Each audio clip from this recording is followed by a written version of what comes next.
Hi folks, welcome back to the Addicted Bookworm. Alright, happy Thursday. Alright, so I'm off again. Yay. So I go back to work tomorrow and then I'm off on Saturday and then I close my week on Sunday. So yay, I'm almost done with I'm almost done with my work week. I'm very happy about that. Alright.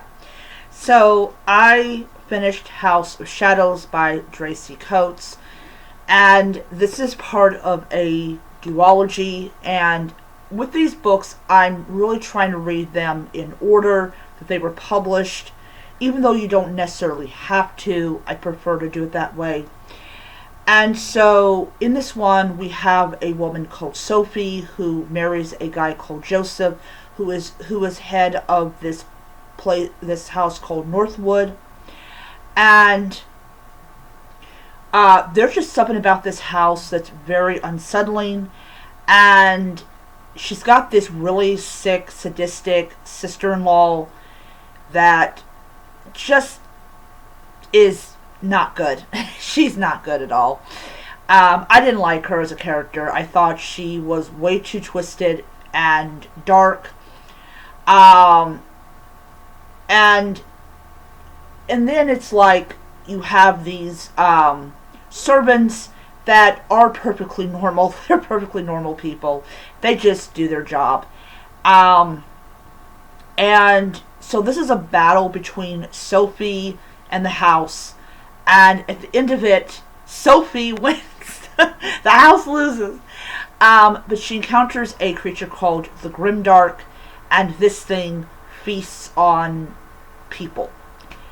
Anyways, the atmosphere of this book is very dark and depressing, and you just want to get out of the house. You literally just want to get out of the house. And Sophie fights for what she believes in. She fights for her husband. She fights for herself. And she literally is determined to kick this thing's ass.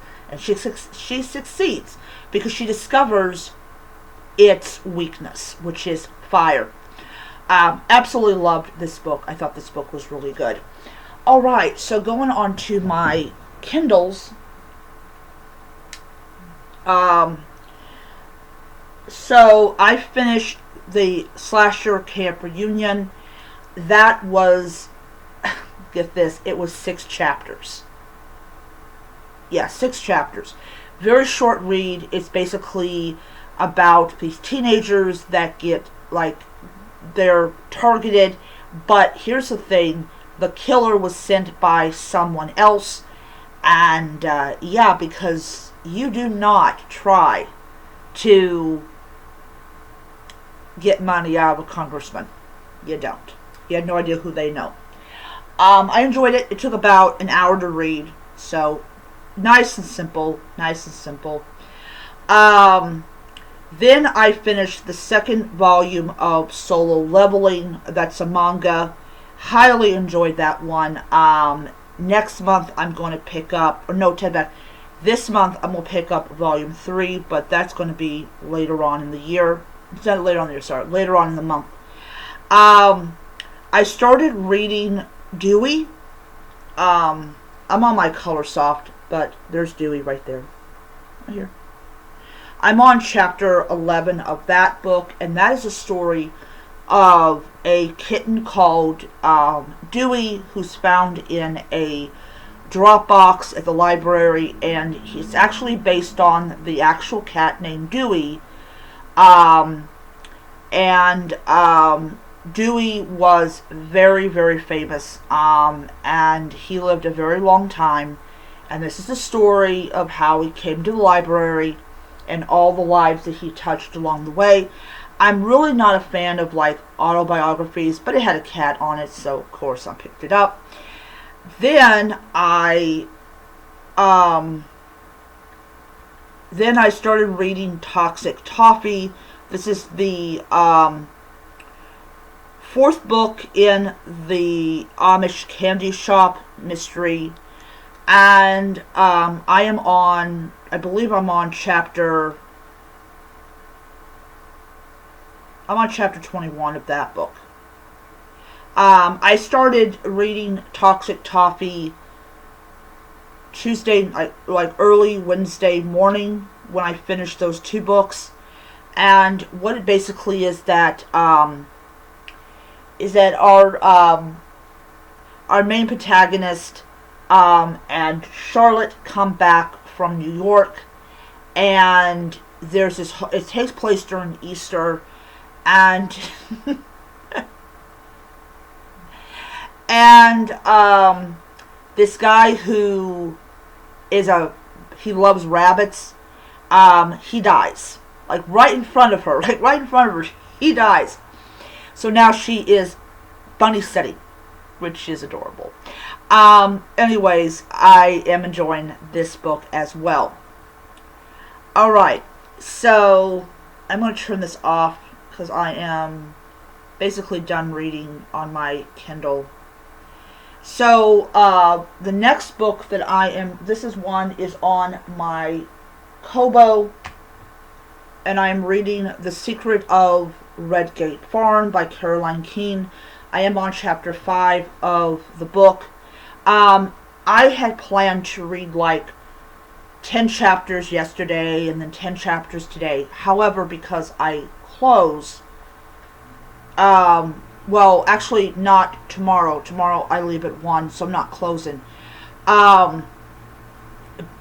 Anyways, so I'm going to have this book. I'm going to actually read 5 through 10 of this book, and then I'm reading the Marlowe Murder Club. The Marlowe Club Murders. I do have it on Audible. I have not listened to it in like a month or something like that. So I'm actually going to sit down and read. I'm reading like 2 chapters a day on that book because I really don't want to drain my battery down. So, anyways, so that is what I'm currently reading. I do have one book on my Nook, but I don't remember the title of it. It is a country club mystery, and yeah, I'm reading that book. I think I'm on chapter 5 of that book. I haven't read that book in a couple of days, but yeah. So that is what I have finished reading. That is what I'm currently reading, and so yeah. So that is my video for today. My only video for today. I also want to add that, what was it? Yeah, so in August, I don't remember what, I'll have to go back to my February video, but in August I will have this device. This is my Kindle Colorsoft. I finally got around to redecorating the back. I will be doing a 1.5-year video review, and then February of next year I will be doing a 2-year review of this. And this, it's really weird when you talk about like Kindles. Generally when they hit like the 2-year mark, they start showing signs of aging. I'm really interested in seeing if this happens with the Colorsoft. Like it will have, like I really want to see if it will, I want to see if the same thing happens with my Paperwhite after 2 years. I really doubt I'm going to see any kind of slowness in performance with my Paperwhite, because I did get it like 2 months ago, so it's fairly new. But my Colorsoft is not. My Colorsoft is getting to a 1.5 years. But I will say though that despite everything, I do like the idea of seeing my covers in color and highlighting colors. So if I ever did have to if I ever had to keep one e-reader, it would definitely be this one. Okay, so anyways, that is my video. I hope you enjoyed it, and I will see you guys next time. Bye.